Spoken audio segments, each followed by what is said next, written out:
नमस्कार माझ्या मित्रमंडळींनो. तर आज आहे शनिवार आणि मी निघाले आहे पिकनिकला माझ्या ऑफिस बडीसोबत, माझे काही खास मित्रमैत्रिणींसोबत. आजचा हा दिवस मजेशीर आहे. आम्ही सगळेजण नेरळ स्टेशनला भेटलो. स्टेशनच्या बाहेर येऊन आम्ही 2 ऑटो केल्या आणि तिथून फार्म हाऊसकडे निघालो. साधारण 10 मिनिटात आम्ही फार्म हाऊसला पोचलो. तिथलं सुंदर वातावरण तुम्हाला माझ्या व्हिडिओमध्ये नक्की दिसेल. सर्व फॉर्मॅलिटीज पूर्ण करून आम्ही आत आलो. आत येताच इतकं सुंदर एन्व्हायरमेंट होतं की मी लगेच आजूबाजूचे व्हिडिओ काढायला सुरुवात केली. आत आल्यानंतर सगळ्यात आधी आम्ही नाश्ता करायला बसलो, कारण सगळ्यांनाच खूप भूक लागली होती. सगळ्यांनी नाश्त्यावर जबरदस्त ताव मारला. पोटभर नाश्ता झाल्यावर आम्ही निघालो गेम्स खेळायला. सर्वात आधी आम्ही आउटडोर गेम खेळायला गेलो. तिथे आम्ही ग्लास गेम खेळलो, पण कोणाचाच नीट नेम लागला नाही.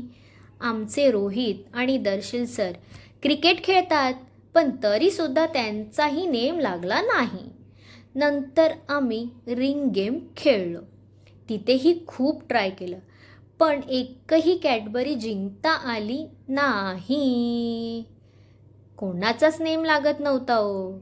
काय करणार, चुकली आमची कॅडबरी. यानंतर आम्ही तिरंदाजी खेळायला गेलो. पहिला प्रयत्न आमच्या रोहितने केला, पण त्याचा नेम चुकला. मग मी ट्राय केलं आणि एकदा माझा नेम लागला बरं का. दुसऱ्यांदा मात्र लागला नाही. वर्षाने, दर्शील सरांनी, श्वेताने, प्रणालीने ह्यांनी ट्राय केलं, पण तिथेही काही मिळालं नाही. ठण ठण गोपाळा. यानंतर आम्ही गेलो रायफल शूटिंग खेळायला. रोहितला पुढे करून म्हणालो, चल बघू तुझा नेम, पण त्यालाही नीट दिसलंच नाही. श्वेता, वर्षा, पण आमच्या प्रणालीचा नेम मात्र अचूक लागला. मी पण ट्राय केलं, पण माझं काही जुळलंच नाही हो. ती बंदूक तर माझ्या वजनापेक्षा जड होती बोला. नेम धरत होती, पण काही लागला नाही. आमच्या दर्शील सरांनी सुद्धा ट्राय केलं, पण त्यांच्याने पण जमलं नाही. यानंतर आम्ही ॲडव्हेंचर ॲक्टिव्हिटीज करायला गेलो. आम्हाला सेफ्टी बेल्ट लावली आणि आम्ही वरच्या ट्रॅकवर निघालो. एक टास्क करत पुढे जात होतो. मला तर थोडी भीती वाटत होती, पण आमचे मजेशीर दर्शील सर आम्हाला अजूनच घाबरवत होते. त्यावेळेला आम्ही सगळेच खतरो के खिलाडी झालो होतो.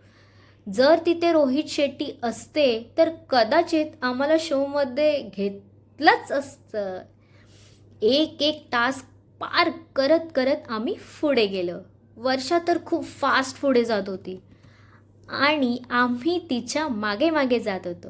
सगळे टास्क पूर्ण झाल्यावर आम्ही गेलो झिप लाईन करायला. सगळ्यात आधी आमची वर्षा गेली.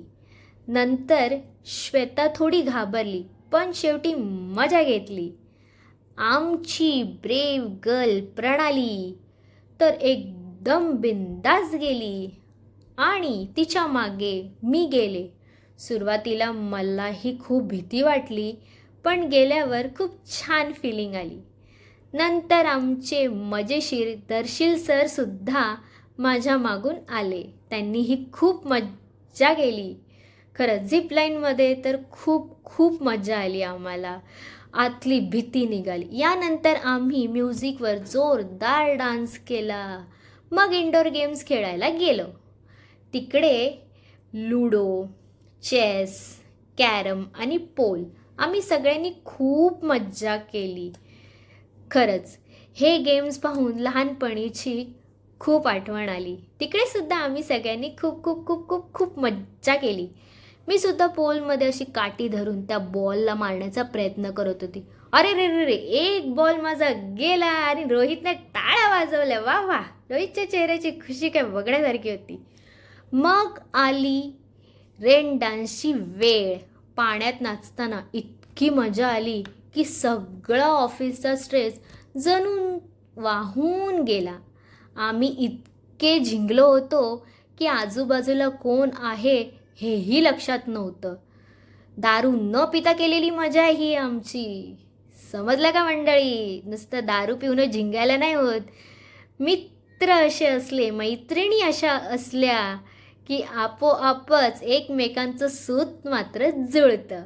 अशा प्रकारे आमचा आजचा दिवस खूप धमाल मजा मस्तीने भरलेला गेला. मंडळी,